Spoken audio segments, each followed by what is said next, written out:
Okay, I'm gonna give you guys a rundown on this snowblower, on the Simplicity. It's a little different than the broom. So the main difference is a guy gets to control the direction that you want the snow to go. It just doesn't go in front of you, right? So that's pretty important with the snowblower. And then we can angle it down and up. Most of the time I want you like this or like this. Only if it's wide open, there's no cars, people, vehicles, windows on buildings, then you might be able to go like this, but we can't blow it in parking lots or on streets. Okay? So how you make it do this is right in the cab here. You pull this, it goes down, you let it go forward, it goes all the way up.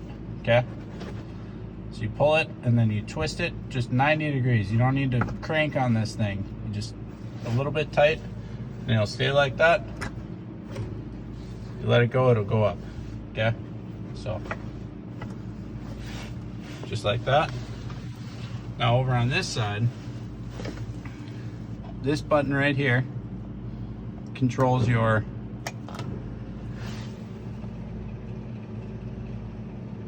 shoot, which way you're gonna point. Okay? And that's super important too, right? We got to pretend like we're throwing rocks out of this chute at all times. So we don't want to blow snow onto people, cars, vehicles, windows of buildings, right? That's all really important. One little trick, when you're snow blowing and there's really nowhere to snow blow, to blow the snow to, you can point it right in front of you and then aim the chute down, and it'll just keep blowing it into your path. And like if you're going across like an approach for a parking lot and there's no grass on either side of you, you can blow it right in front of you and you'll just keep picking it up. And you can only do that for so long, but it definitely helps when you don't have a place to go with the snow for a few seconds, right? And then you can kick it off to one side after that. Basically same rules as the broom. We want the PTO we want the engine running about half throttle before we engage the PTO. And same when we shut it off, and then we just operate at full throttle. That's another way that you can control how far the snow blows, if you just throttle it down just a little bit, right? That'll help control where the snow is going. So and then the main difference here is in between this and a broom, it's not going to leave as nice of a finished product. And there's these augers that are on the front. Okay, so these augers stick out in front of the snowblower, so you can't drive right up to something. It'll hit the augers, and then we'll break these shear pins right here, and then we need to change out shear pins in the middle of a storm, and we do not want to do that.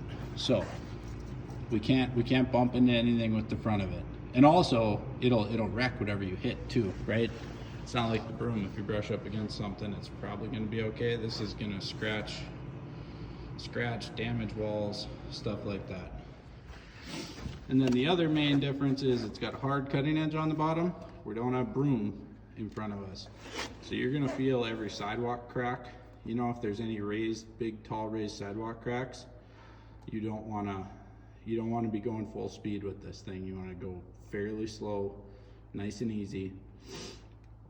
Because some of the sidewalk cracks are big enough that they're gonna stop the tractor, right? So just go nice and slow, and watch curbs with this auger.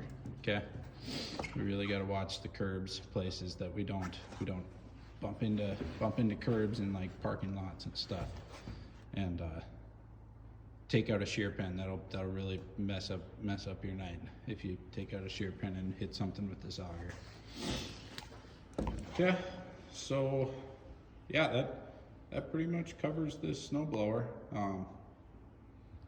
yeah, you're just gonna want to go slower with it. That's all.